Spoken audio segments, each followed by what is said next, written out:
150 years ago, there were very few things in the world that could compare to the size of a giant sequoia. Now we have skyscrapers, we have statues like the Statue of Liberty, so our sense of what is truly immense has changed over time.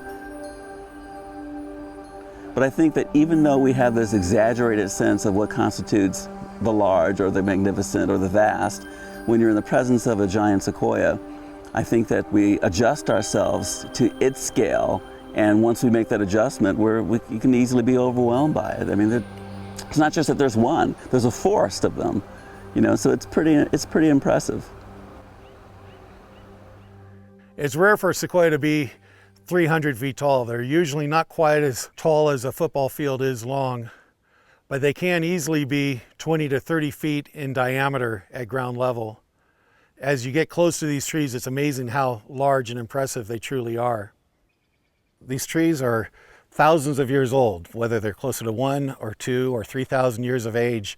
It's hard to wrap your mind around the time that these individual trees have been on the face of the earth. We've got a lot of precipitation. We've got deep glacial soils here. We've got the western aspect, which gives them a lot of warmth, but squeezes the clouds as they come off the Pacific Ocean.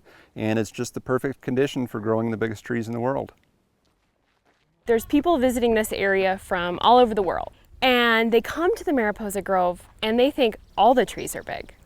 But when you come to a sequoia forest or a lot of areas throughout Yosemite National Park, you can be dwarfed by sugar pine trees, you can be dwarfed by ponderosa pine and really large other species other than just giant sequoia trees.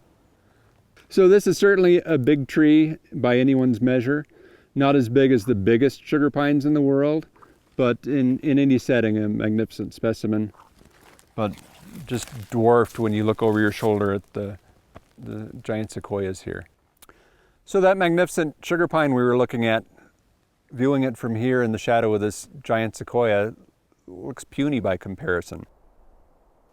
In the 1860s, when early European Americans were exploring these groves, they had a hard time trying to explain to people back at camp or back at the cabins how big these trees were. The grizzly giant is in the neighborhood of 27.5 feet in diameter. It's about 96 feet in circumference. These trees are so large that tunnels were cut through them.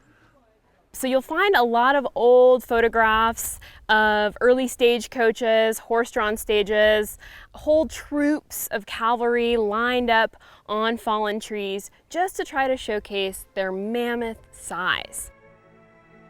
It's kind of ironic that probably the most photographed tree throughout all the time that Yosemite's been a tourist attraction has been the now fallen Wawona tunnel tree. Wawona tunnel tree, the most photographed tree on the globe. It was cut to accommodate the height of a stagecoach.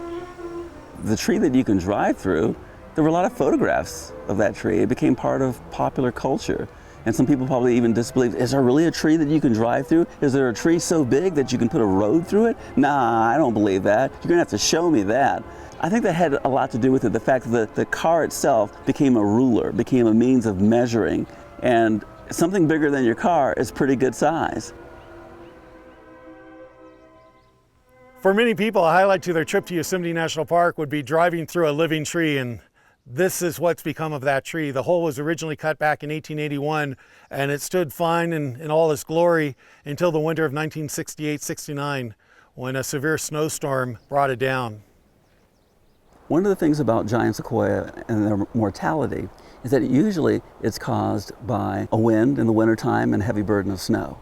It can also be caused by human beings, just felling them for their own individual or collective reasons. Back in the 1860s, when groves were being explored and discovered throughout a lot of California, people had very different views of these big trees. Some people looked up at these mammoth trees and were in awe. Other people looked up at these big trees and saw board feet and dollar signs. That's part of the conflict and the dynamic that has always existed in regard to these trees in our culture. What are they good for? Are they good for the heart, or are they good for the pocketbook? It amazes me that in the midst of our country's Civil War, back in 1864, when nobody honestly knew what the future of America was destined to be, Congress discussed whether or not the Yosemite Valley and this grove of giant sequoia trees, the Mariposa Grove of giant sequoias, should be protected for all time.